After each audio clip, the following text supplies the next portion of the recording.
Welcome to our channel. Today we how to restore GitLab access after revoked runner credentials, full guide step by step clearly.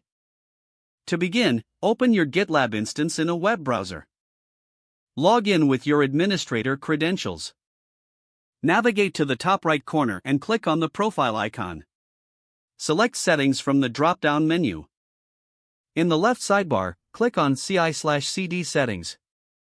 Scroll down to the Runners section. Look for any runners that have been revoked or are inactive. Take note of their registration tokens. Next, you will need to register a new runner. Open a terminal on your server or local machine where the runner will be installed. Install the necessary dependencies for GitLab runner. You can typically use the command sudo apt-get install GitLab runner for Debian-based systems. Once installed, register the GitLab runner using the command GitLab runner register. When prompted, enter your GitLab instance URL. Provide the registration token you noted earlier. Choose a description for your runner.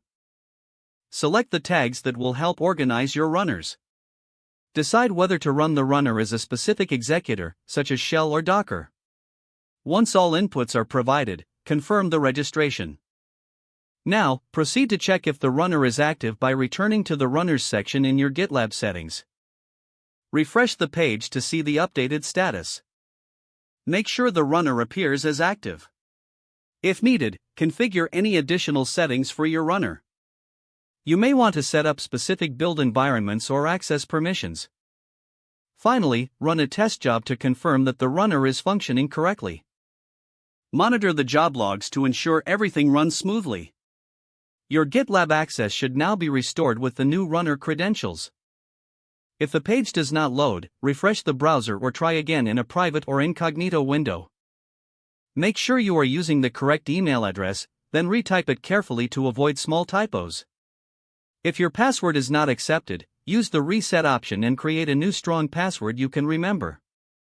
Don't forget to like this video and subscribe to our channel for more step-by-step tech guides.